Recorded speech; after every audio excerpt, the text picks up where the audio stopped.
Hi there, welcome to the latest episode of my 10-minute moan. And the topic of this 10-minute moan is a subject that I've been speaking about for about 6 months, and now stories about it are starting to come into the mainstream. And that is the financial issues that the SNP have got. And I've been saying for a long time, if we, as a Scottish electorate, vote properly in the next two elections, they could be bankrupt, right? And it seems that this notion has been picked up about how bad their finances are.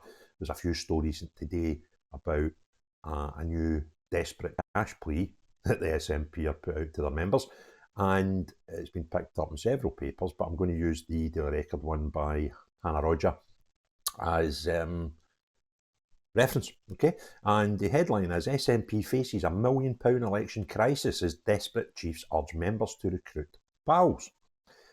Desperate SNP bosses have launched a drive to rescue their declining membership numbers as they face £1 million bill to fight the general election. Party bosses have asked every one of its members to recruit 5 friends or relatives to boost their coffers.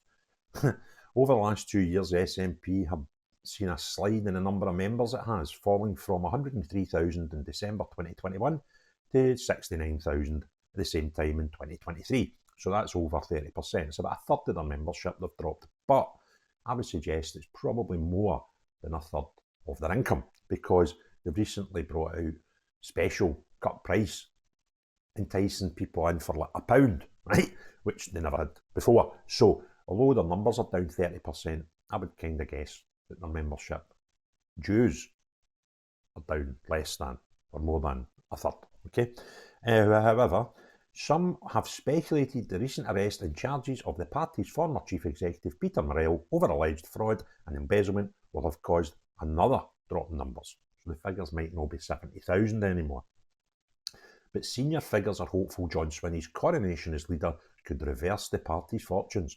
With the general election looming this year and a Scottish election due in 2026, the SNP will need a significant sum for its campaign fund. This is exactly what I've been talking about, right? Where are we? In 2021, the party spent a record £1.4 million in a campaign for the Scottish Parliament elections, more than any other party.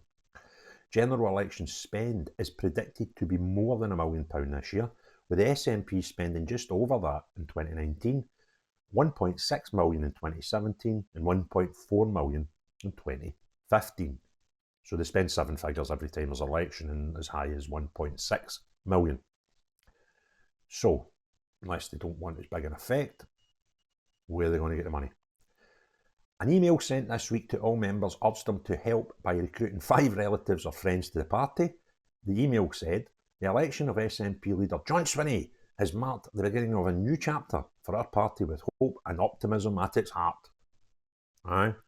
Unlike other parties who are backed by big business, we rely on our members to help get our message into communities across Scotland. Now, this is a fascinating thing, right? Because I see this spin on this fact. The fact is, it's only punters that back them financially. Big business don't get near them, right? So that's quite negative. But the way they spin it is, we don't need corporate bribes, right? And all that. Every other party's got businesses behind them. The SNP don't have any. So they turn that into, at least we don't need that corruption.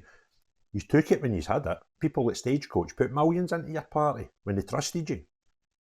But now, because they don't, corporate Scotland, under that, enamoured with you, suddenly they try to turn that into a spin. It's not a positive. It's an absolute catastrophe that not a single business puts money into you because they don't trust you.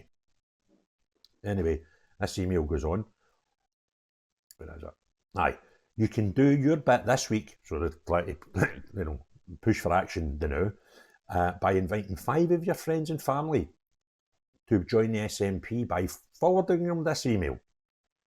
The party's latest accounts show an £800,000 deficit, and donations have seemingly dried up, with none registered with the Electoral Commission yet this year. I believe the figure is anything over £5,000 as a single donation has to be registered with the Electoral Commission. David hee-haw. No living person has donated to the SNP for more than a year, with the total number of donations from companies or individuals registered under Hamza Yusuf's leadership, totalling £77,000. It still has a £60,000 debt to Chief Executive Morel after he gave the party a £107,000 loan back in 2021. And it's got another £40,000 loan for the Bank of Scotland from 2017, still outstanding, according to the Electoral Watchdog's register. Now, this is a new one to me. I never heard about this one, but this one beggars belief, because if you consider what the whole branch farm investigation is about, it's about missing 600,000, right? They collected £600,000, over £600,000 in donations, which they promised would be ring-fenced for a future referendum. It's gone. It's not there, right? So they managed to spend all this money that they shouldn't have, which is the whole point of branch farm, and somehow didn't bother paying off the 40 grand debt to the Bank of Scotland that's been outstanding for 7 years. I'm actually going to dig into this a wee bit more, this money for the Bank of Scotland. It's not a big amount. 40 grand is not a lot in the full scheme of things, but it just, I think, why is it still there? You managed to pay 40 grand off to your chief executive's loan, which was given 4 years later. It was 100 odd, he's got 60 odd left, so you've paid him off 40 grand and completely failed to pay off the Bank of Scotland, which debt's been there longer. So I don't know, it's just a weird thing that I will do a wee bit of sniffing about. Last year, the SNP reacted famously to Scotland Sunday Mail story, which revealed a drop of 30,000 members, which bosses wrongly claimed was inaccurate. It led to the resignation of Murray Foot as the Chief of Communications, only to return as Chief Executive after the resignation of Morel.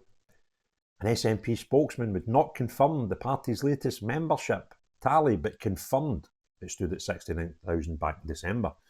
Asked if the latest membership drive was to help raise funds for the next election, the spokeswoman said, "As the largest party by far in Scotland, we encourage everyone who believes in our mission of developing for people across the country by building a better future as an independent country to join the SNP. But, as I've been telling folk for months, they're skint. I don't believe for a minute they can afford to have any election campaigns, never mind potentially two in 2 years. Now, this is why, if you remember last month, that when the whole Hamza thing was boiling, there was a possibility that there could have been an early election, because if there was a vote of no confidence in the government and that won, that would obviously require an election to sort it out. Or, going forward, if they don't get a budget accepted by the rest of Parliament, when we've got a minority government now, any budget they fail to get through and accepted will automatically bring on another election, an early election. So there's two things that could happen at any point: vote of no confidence or fail a budget. Then we would get an early election. Now, SNP cannot afford one, never mind two, in the space of 12 months. So that's why they're going to just do anything they can to appease the Greens or the Alba or whoever that they need to keep themselves in Parliament, because if they have two elections and one of them's brought forward, they've got no money. So I'm going to just reiterate again, and I'll go into overdrive about this when we eventually get, probably the Westminster election will come first.